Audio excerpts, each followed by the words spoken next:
လက်ပိတ်ဆိုင်သွားပြန်ပြီဟောအဲ့ထဲမှာပတ်စံထားပြန်ပြီဟမ်နင့်ကိုရှာမကြည့်လို့အလုံးမသွားရင်မသွားပြန်ပြီဆိုနင်ပြစ်တောက်ပြောတဲ့အမကြီးကငါ့မှာ10နှစ်လုံးခံခဲ့ရတာအဲ့တော့အဲ့ဒီအမကိုငါအခုငါဆရာပြောပြတဲ့အတိုင်းငါသိသွားပြီဆရာပြောလိုက်တာရှင်းလေးအမားတီအမှန်ကိုပြင်တတ်ကြတယ်အခုအဲ့ဒီအမကိုသိလို့ငါပြင်တော့သွားပြီအဲ့တော့နင်းနဲ့ရထားတဲ့ခလေးတွေကိုလည်းနင်းခေါ်ပြီးလစ်လိုက်တော့အခုအဲ့ဒါရှင်းတဲ့ကျမယူတာမှားတယ်ဗောကျမယူတာမှားတယ်ဗောငါဆရာပြောတာရှင်းလေးသူများပစ္စည်းကိုခိုးယူတယ်မသိအောင်ခိုးယူတယ်ဆိုအဲ့ဒါအမားပဲအဲ့ဒီအမကိုငါ10နှစ်လုံးခံခဲ့ရခလေး9ယောက်ကြည်သာငါဘယ်လောက်တင်ဖွင့်ရလဲအဲ့ဒီခလေးတွေကရှင်းတဲ့ကျမနဲ့ရတဲ့ခလေးတွေလေမှန်တယ်လေဒါပေမဲ့အဲ့ဒီခလေးကနေမွေးတာလားငါမွေးတာကျမမွေးတာလေအေးအဲ့ဒါနေမွေးတာနင်းပစ္စည်းလေအပွားလေးတွေလေငါနဲ့မဆိုင်ဘူးလေဟုတ်တယ်မလားခလေးမဟုတ်ဘူးဗောအော်ငါခလေးပါမဟုတ်တာဟာယူနင်းပိုက်ရမွေးတာနင်းခလေးဗောဟုတ်တယ်လားအဲ့တော့ဒီကလေးတွေကိုလည်းငါရှာကြည့်အမှန်ဆိုငါလေးတကယ်ဆိုရင်အဲ့ဒီအမားကိုတိနေနင်းနဲ့ညာပြီးတော့ခဏနေပါဦး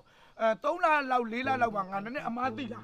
နောက်တစ်နှစ်လောက်မှတော်တော်မှန်တိလာနှစ်လောက်မှအဲ့ဒီတည်းကငါဖြတ်ချလိုက်ရဒီလိုလုပ်ရအဲ့ဒီဆရာကောင်းနဲ့မတွေ့လို့အဲ့ဒီအမားကြီးကိုငါပြင်ဖို့ခက်နေတာအခုတော့အဲ့ဒီအမားကိုငါတိသွားပြီအဲ့တော့နင်းလစ်လိုက်တော့ဟုတ်လားဟိုခလေးကိုတယောက်ပါခေါ်ရနော်ခလေးကိုတယောက်ပါခေါ်ရမယ်အေးဘောငါနဲ့ပါဆိုင်လို့တကုန်းလို့ကိုတော့လိုက်ရဲ့ဟိုခလေးကိုနေအောင်တော့ကျမဘလို့ရှာစားရမှာလဲဟိုကျမအဲ့လိုမျိုးတော့လက်လွတ်တပဲမလုပ်လိုက်ပါနဲ့ကိုတော့လိုက်နော်ငါ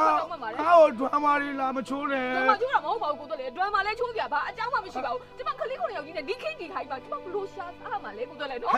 အဲ့ဒီအမားတွေကိုမသိလို့ငါနေစဉ်နင်းကိုလှုပ်ကျွေးနေရတာလေအဲ့ဒီအပြင်နင်းခလေး9ယောက်ပါငါကျွေးရတာလေဟုတ်တယ်လားအဲ့တော့နင်းအမေတွေအဖေတွေသဘောမတူပါဘူးဆိုတဲ့ကြားတွေကနင်းကိုငါလာခိုးလိုက်ရတာအဲ့ဒီခိုးရပါပစ္စည်းငါ့ချင်မှာ10နှစ်လုံး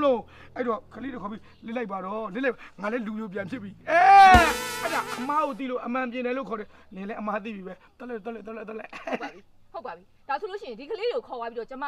ရှင်နဲ့ဝေးရအောင်ထွက်သွားမယ်ဆိုရင်ရှင်ကျင်တတ်မယ်ပေါ့အော်အဲ့ဒါဆိုငါပြန်ပန့်သွားမှာလေအမှန်ရှင်ကပြန်မှန်ပါအဲ့အမှန်သိသွားဟုတ်ပါပြီရှင်မှန်ဖို့ကျမပြုပြင်ပေးပါမယ်အေးပါโอเคကျမသွားတော့မယ်နော်တော်ခလေးကိုတည်းကခေါ်ငါအမှန်ကိုသိသွားပြီငါလူမျိုးပြန်ဖြစ်ပြီဘာလဲအခွဲသွားပြီခမရပါခိတ်ရှိတာလေအဲ့ဒါမရည်တင်ဘူးလို့အဲ့လိုမရည်တင်ဘူးလို့ငါပြောပြတာနမူနာမရည်နဲ့အဲ့ဒါမရအောင်သူများတွေစိတ်ဆင်းရဲကြတော့မရဘူးလို့မရအောင်ဆိုပါစက်ကိုပိတ်တာခမရပြောတော့အမားကိုသိရင်အမှန်ကိုပြင်လို့ရဆိုကျုပ်အဲ့ဒီအမားရဲ့10နှစ်ကျော်လုံးကျုပ်မားခဲ့တာအခုကျုံမင်းမမလို့ကျုပ်ကွာပြစ်တာလေမဟုတ်ဘူးလေအဲ့ဒါမင်းမားတာဗောအဲ့ဒီအမားဆိုတာမင်းပျော်တော့ကမင်းမားခဲ့တဲ့အမားလေမင်းလည်းကြည်နွေးခဲ့တယ်လေဟုတ်တယ်မလားကလေးတော်ရတယ်လေအခုကျမှမင်းသူများသားမျိုးဟောင်းတော့မှမပေါင်းညင်ဆိုတာမင်းဒါအထိပ္ပယ်မရှိဘူးလေအဲ့ဒါကောင်မလေးမလို့ခေါင်းရိုက်ခွဲတာငါသားစုဓာတ်နဲ့ထိုးမှာအများပြောတော့အမားကိုသိအမှန်ပြင်လို့ရတယ်ဆိုအေးအဲ့အမားပြင်လို့မရတဲ့အမားမင်းမကြားဘူးလားအဲ့နောက်မှုဖရားဒီစင်းမင်း